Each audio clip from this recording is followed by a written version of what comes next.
Driving home for Thanksgiving, I was involved in a horrible wreck. The physician telephoned my son, stating, "Your mother requires urgent surgery or she may not survive." But rather than coming, my son told him, "I'm throwing a Thanksgiving party. If she dies, tell me. I won't deal with paperwork tonight." Hours later, I awoke to my chart. IT read, "New legal guardian assigned," and that guardian was. Can you imagine lying in a hospital bed, barely clinging to life, only to find out your own son said these words about you? "If she dies, let me know. I'm not dealing with paperwork tonight." What do you even do with that kind of betrayal? The story begins. I was 73 years old, and I thought I knew what heartbreak felt like. I'd buried a husband, raised a child alone, even survived breast cancer. But those words, they shattered something deep inside me that I didn't even know was still intact. I didn't hear them myself, of course. I was unconscious, bleeding internally, with 3 fractured ribs and a partially collapsed lung. But later, when I finally woke up, tubes running out of my arms, my breath shallow and foggy against a mask, a nurse told me exactly what had been said. And in that moment, I knew my life would never be the same. The awakening.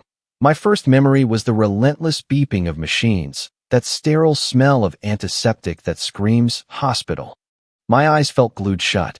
When I finally pried them open, the fluorescent lights stabbed at me. Everything hurt. Not a sharp, screaming pain, but a deep, whole-body ache that told me something catastrophic had happened. A kind, tired nurse, Helen, asked if I remembered anything. Thanksgiving evening.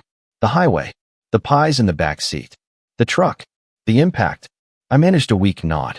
She explained the severity: broken ribs, internal bleeding, a collapsed lung.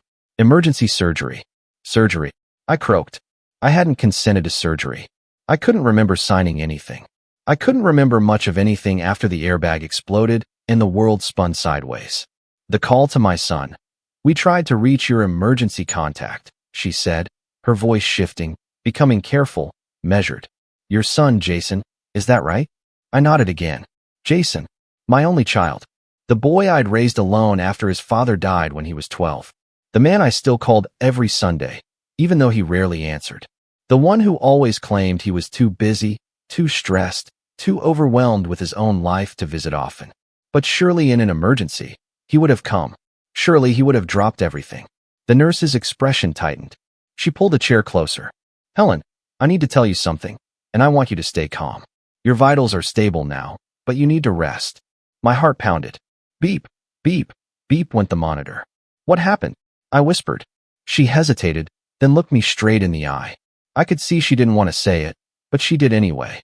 "When you were brought in, you were critical. Doctors needed immediate consent for surgery. They called Jason multiple times. Explained you might not make it through the night without the procedure." My chest tightened again, this time not from the injury, but from a cold, creeping dread. "And?" I breathed. She swallowed. He said, and I'm quoting directly from the notes here, "If she dies, let me know. I'm not dealing with paperwork tonight." The silence. The room went utterly silent, save for the machines. I stared at her, waiting for her to laugh, to tell me it was a mistake, a cruel joke. She didn't. "He said he was hosting a Thanksgiving party," she continued quietly. "He told the staff he couldn't leave. He refused to come to the hospital. He refused to sign the consent forms." I couldn't breathe. Not because of my lung, but because the weight of those words had just collapsed everything inside me. My son. My only son. The boy I'd rocked to sleep when he had nightmares. The teenager I'd worked 2 jobs to send to college. The man I'd bailed out of financial trouble more than once, always telling him, "It's fine. That's what mothers do." He couldn't be bothered to leave his party. He couldn't be bothered to sign a piece of paper that might save my life. Tears burned behind my eyes, but I refused to let them fall. Not yet. Not in front of this stranger looking at me with such pity. "Then how?" I started, my voice shaking. "How am I here? How did this surgery happen?" An unexpected savior. The nurse's expression softened. "Someone else signed," she said. "Someone who wasn't listed as your emergency contact, but someone who knew you. He convinced the doctors to let him sign as your temporary medical guardian. He stayed through the entire surgery. He's been checking on you every few hours since." My mind scrambled. "Who?" She glanced at the clipboard. "His name is Jamal Carter." The world tilted. "Jamal. I hadn't heard that name in years. A decade, maybe longer. Jamal Carter, I repeated, barely audible. Did I know him? Oh, I knew him. But the question wasn't if I knew him. It was why he was here. Why he cared. The nurse stood. He left his number. Said to call him when you woke up. Should I? I just stared at the ceiling, my mind spinning, my heart breaking and mending and breaking again all at once. Finally, I whispered, yes. Because whoever Jamal Carter was now, he had done something my own son wouldn't. He had shown up. The past revisited. Let me take you back to that Thanksgiving Eve. The sky already darkening. I was driving toward Jason's house, pies and a green bean casserole, his childhood favorite, in the passenger seat. Old habits die hard. My mind worried, as always, about his wife, Brooke, finding fault with whatever I brought.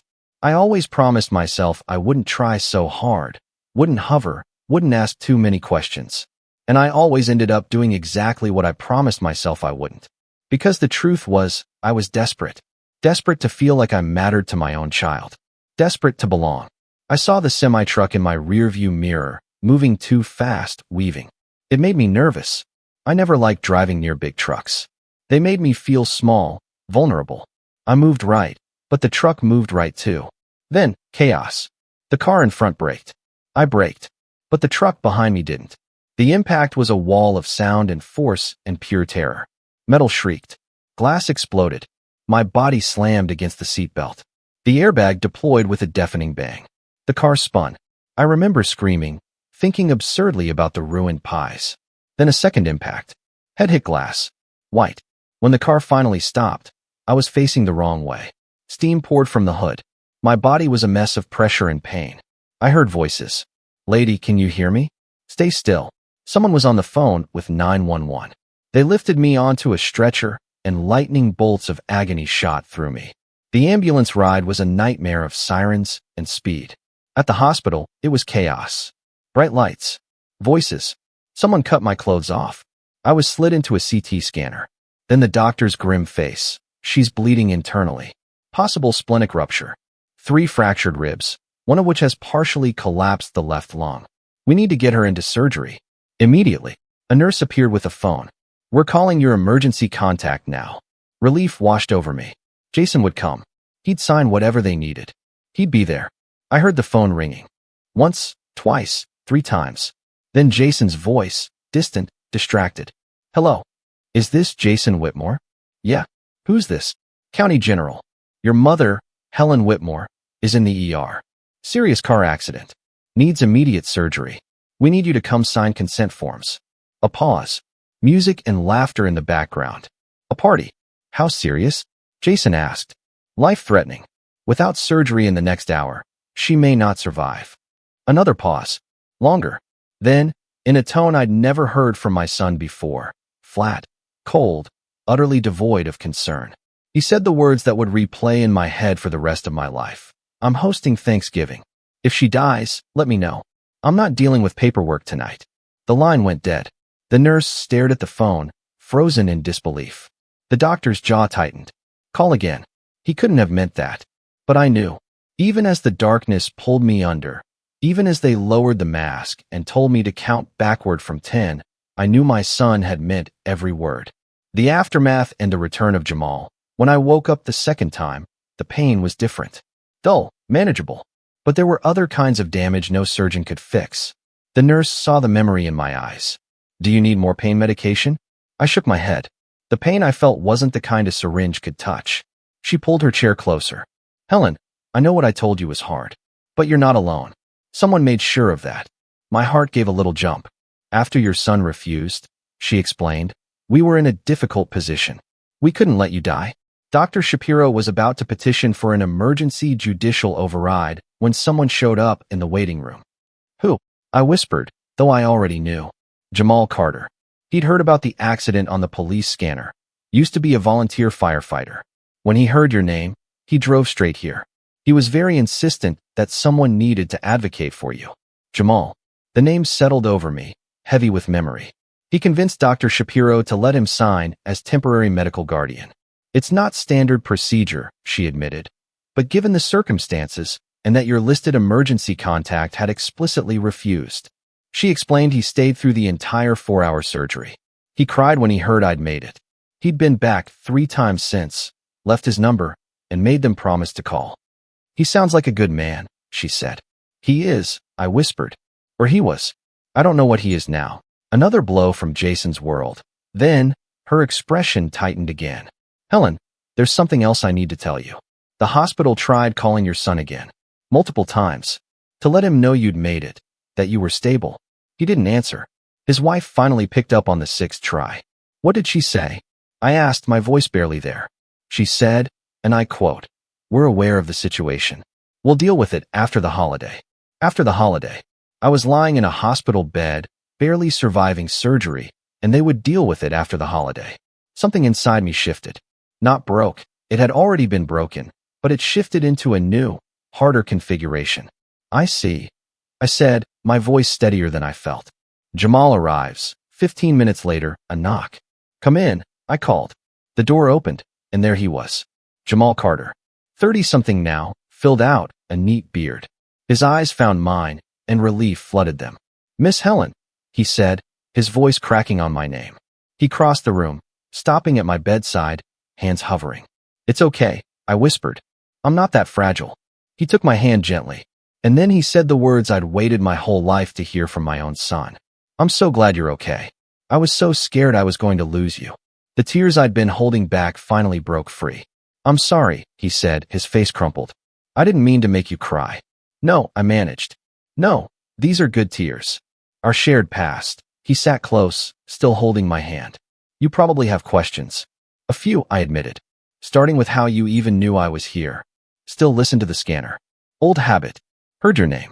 Of course I came. He said it like it was the most obvious thing in the world. Miss Helen, you saved my life once. You think I wouldn't show up when you needed help? Jamal, that was so long ago. You didn't owe me anything. His expression hardened. That's not how it works. Not for me. He reminded me of how we met. The church basement. He was trying to steal food. I'd given him more, invited him home for dinner. Reckless? Maybe. But something in his desperate eyes had told me he wasn't dangerous, just alone.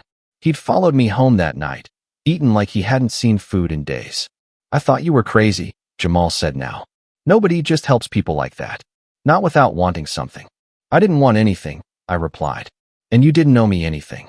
I used to say that every time I fed him, let him do laundry, helped with homework. This is just what people do.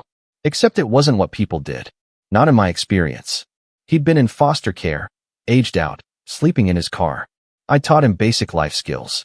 More importantly, he said, you also taught me that not everyone in the world was out to hurt me.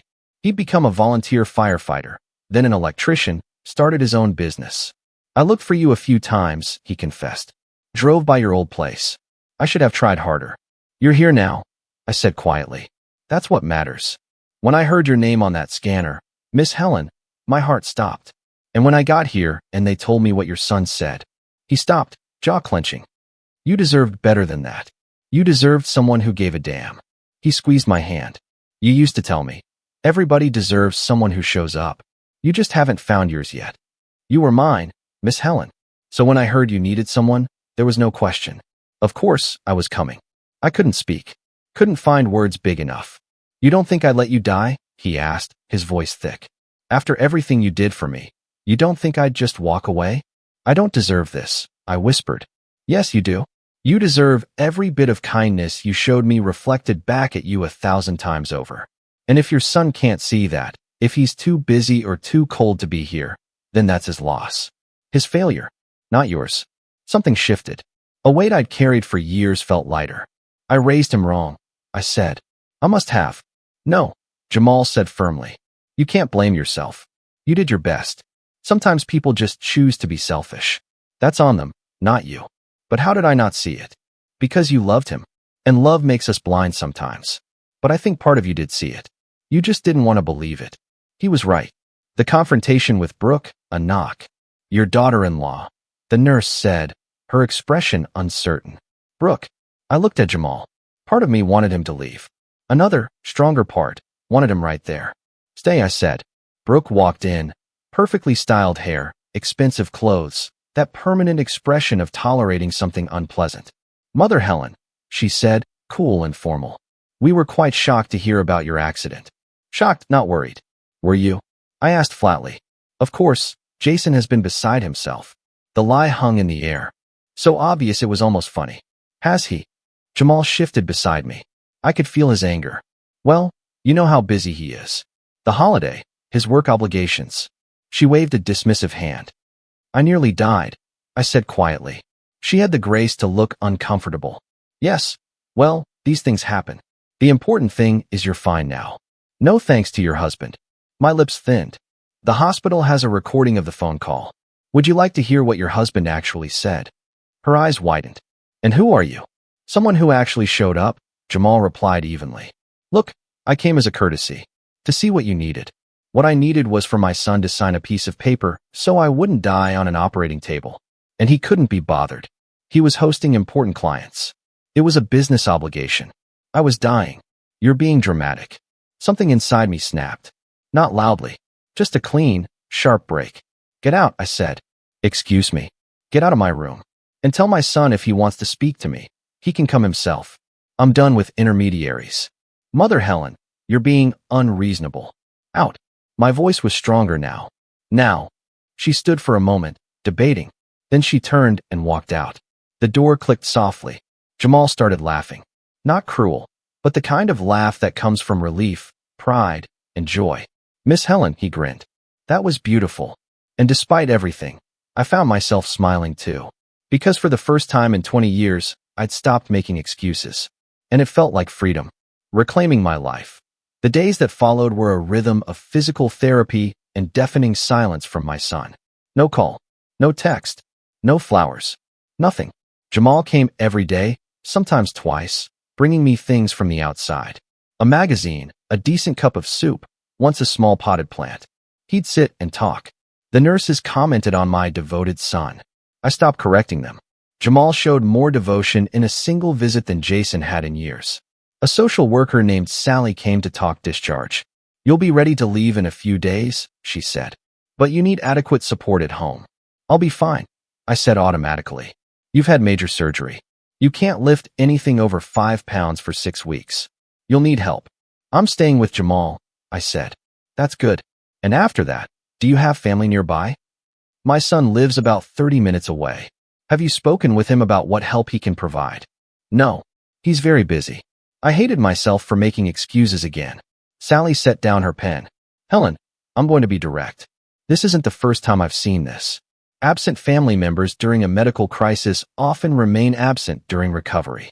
I want you to have realistic expectations. She pulled out a form. I'd like to talk about updating your emergency contact information. Right now, your son is still your primary contact and medical power of attorney. Given what happened, I'd strongly recommend reconsidering. The room felt smaller. Changing my emergency contact felt like admitting defeat. But wasn't it already defeated? Hadn't the break already happened? What would I need to do? I asked quietly. Simple form. Designate someone else. Someone you trust. The young man who signed for your surgery, would he be willing? I nodded, not trusting my voice. Sally stepped out. A minute later, Jamal came in. Everything okay? They want to change my emergency contact, I said. Remove Jason. Put you instead. It's a lot to ask. You don't have to say yes. He didn't hesitate. Of course I'll do it. It's a big responsibility, Jamal. Medical decisions. End-of-life care. He took my hand. Miss Helen, I'd be honored to be that person for you. You trusted me with a lot more when I was just some punk kid stealing food. I'm not going to let you down now. He signed the forms in neat, careful letters. Just like that, my son was no longer the person who would speak for me. How do you feel? Jamal asked. Lighter, I admitted. And guilty for feeling lighter. Don't. You did what you needed to do.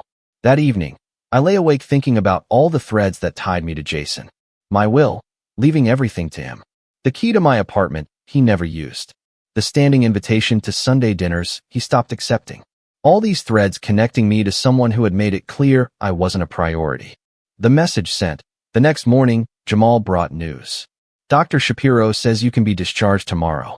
We'll get you settled at my place. Then he said, your apartment. When you're ready, we should go through it.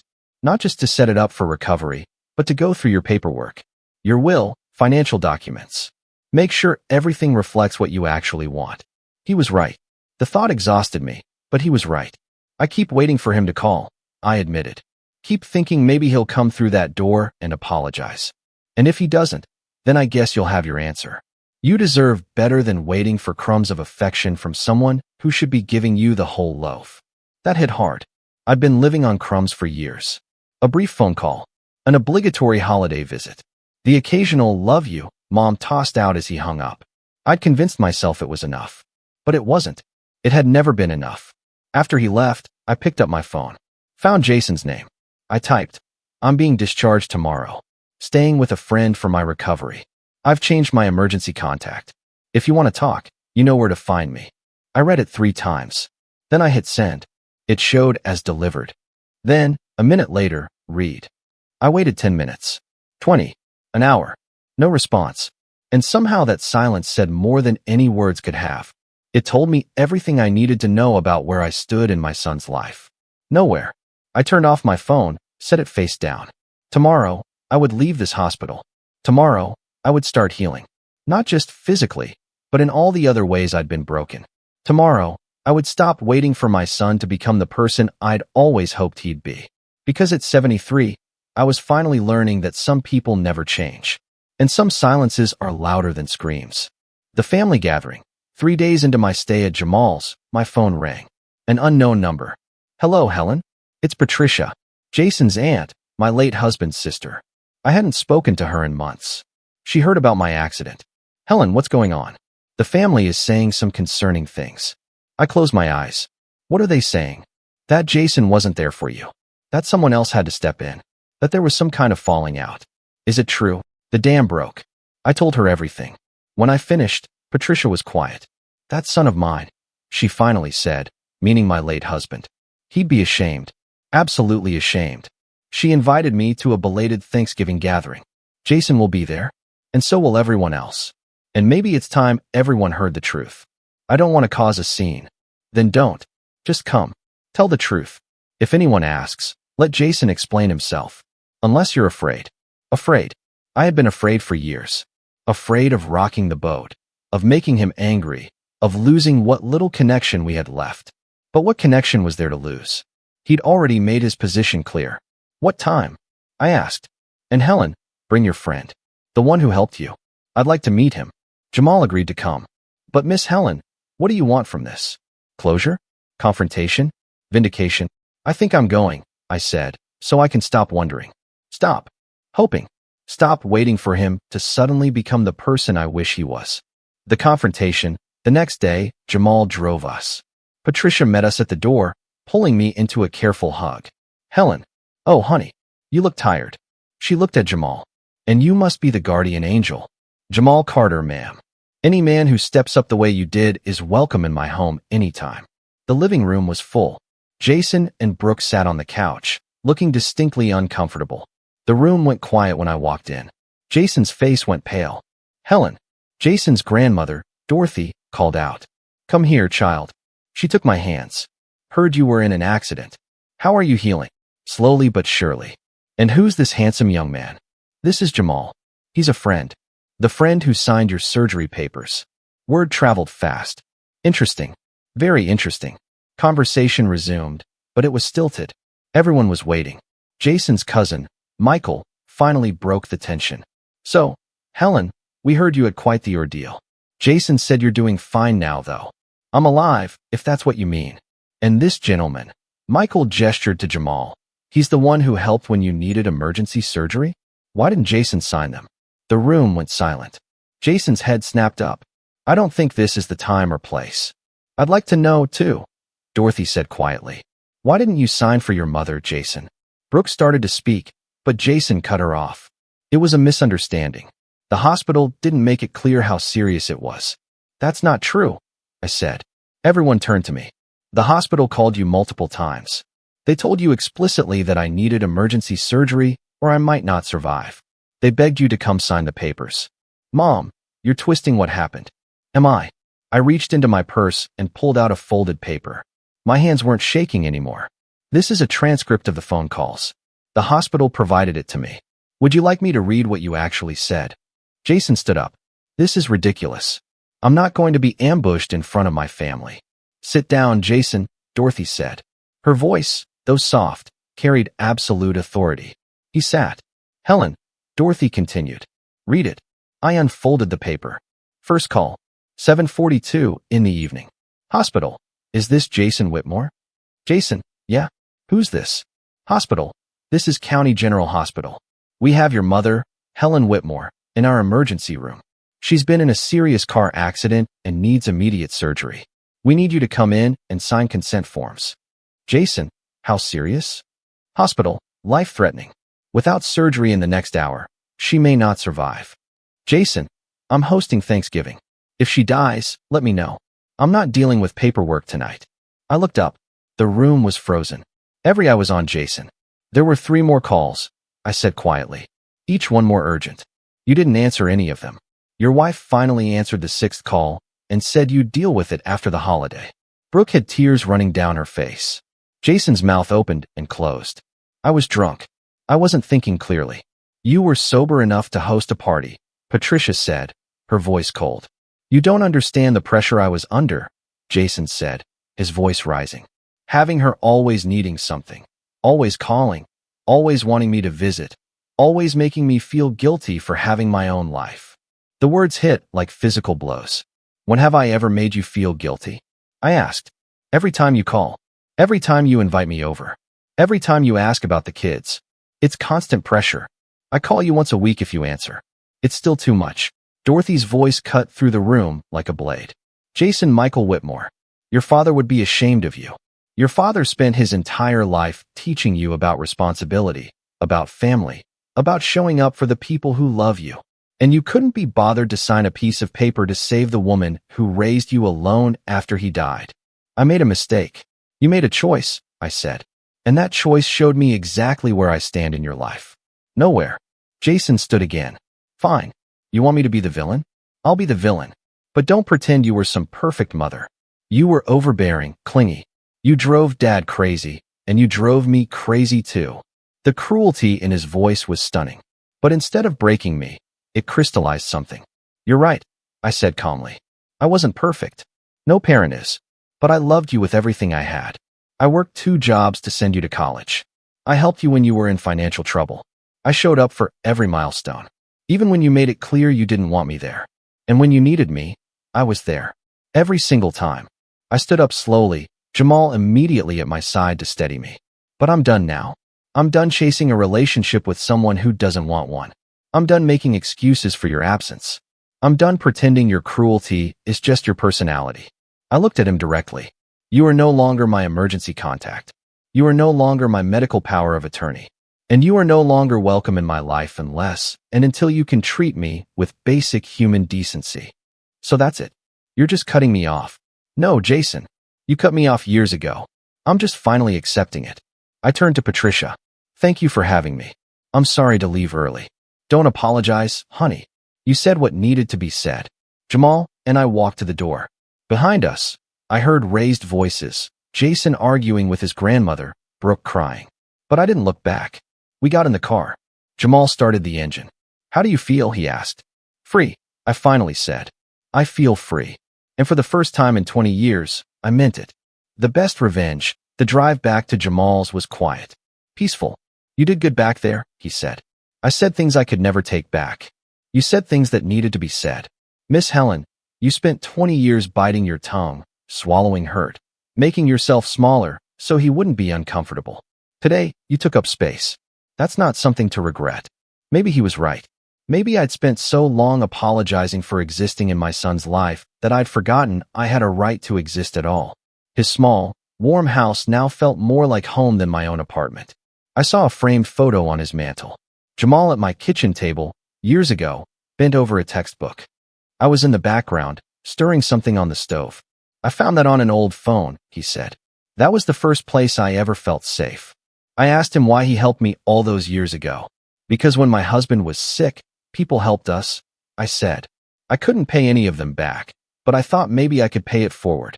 And honestly, you helped me too, I admitted. Gave me a reason to cook real meals, someone to talk to. Made the house feel less empty. I never knew that, he said.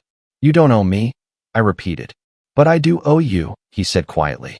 Not in a debt kind of way, but in a gratitude way. You changed my life, Miss Helen. You made me believe I was worth something. And that's what I want to give back to you now. That feeling that you matter. Tears came without warning.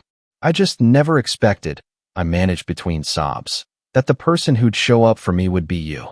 Not my own son. Maybe that's the point, he said. Maybe real family isn't always the one you're born into. I started making changes. My life insurance, retirement accounts, my will. All of it. Rewritten. Jamal as the primary beneficiary. Who do you want making decisions for you? He'd asked. Who do you trust with your final wishes? Who actually deserves the things you've worked hard for? I had to face uncomfortable truths. I always assumed family meant blood. But what if he doesn't act like family? What if he doesn't treat you like his mother? Choose the family that chooses you, Jamal had said, simply. Christmas approached. This year, no dread. Jamal invited me to his small gathering. You're invited, he said. There's a difference. It was small, warm, full of people who genuinely cared. As we were cleaning up, my phone rang. Jason. I looked at it. Then at Jamal. He knew. You want privacy? No, I said. I'm right where I want to be. I let it go to voicemail. Later, I listened. Jason, casual. Mom, it's me. Merry Christmas. Kids asked about you. Give me a call back. No apology. No acknowledgement. I texted back. Merry Christmas, Jason. When you're ready to have a real conversation about what happened, I'm willing to listen. Until then, I need space. Take care of yourself. His response. You're really going to do this? Cut me off over one mistake. My reply. This isn't about one mistake. This is about 20 years of patterns. When you're ready to see that, we can talk. I hope someday you will be. I put the phone down. Jamal was pretending to organize the kitchen. How do you feel? He asked. Sad, but also okay. Does that make sense? Perfect sense. As snow fell, I said, I thought my revenge would be dramatic. Cutting him out of my will. Confronting him. Making him feel the hurt he made me feel. I smiled. And the real revenge is this. Living my life, being happy, surrounding myself with people who actually care. Not needing him anymore. He wanted me to disappear, to stop being a burden. Well, I did exactly that. And now I'm fine. Better than fine. That's the best kind of revenge, Jamal said. Living well, despite someone who tried to make you feel small. I still love him, you know. He's still my son. That doesn't just go away. No, it doesn't. But love doesn't mean accepting mistreatment. You can love someone from a distance. You can wish them well while protecting yourself from their harm. New Year's Eve. Jamal and I toasted with sparkling cider. To new beginnings, he said. To found family, I replied. To people who show up. We clinked glasses, and I felt something I hadn't felt in years. Hope. Not hope that Jason would change, but hope for the future I was building, for the life I was choosing, for the person I was becoming. Conclusion and call to action. I was 73 years old. I'd almost died. I'd been abandoned by my own son. I'd lost the family I thought I had. But I gained something infinitely more valuable. I gained myself back. And I gained a family that actually deserved the name. So, here's what I want you to understand. Whoever's listening to this story, family isn't always blood. Love isn't always unconditional. And sometimes, the bravest thing you can do is walk away from people who make you feel small. My son refused my emergency surgery. He chose a party over my life. But someone else showed up. Someone I'd helped years ago when he had nothing. Someone who remembered kindness and returned it 1,000-fold. That's the person who became my family. That's the person who showed me what real love looks like. And that's the revenge I chose. Not hurting Jason. Not punishing him. Just living my life. Being happy. Choosing people who chose me. Because in the end, the best revenge isn't making someone suffer. It's showing them they didn't break you. It's proving you're fine without them. It's building a life so full of genuine love that their absence doesn't even leave a hole. That's what I did. And if you're in a similar situation, dealing with family who treats you like you don't matter, who takes you for granted, who only shows up when it's convenient for them, I want you to know something. You deserve better. You deserve people who show up. You deserve to be chosen. And if the family you were born into can't give you that, then find the family who can. Because at the end of the day, the people who love you will show it. And the people who don't, they're not worth your time. So, here's my advice. Stop chasing people who don't chase you back. Stop making excuses for people who don't show up. Stop accepting crumbs when you deserve the whole meal. Choose yourself. Choose peace. Choose the people who choose you.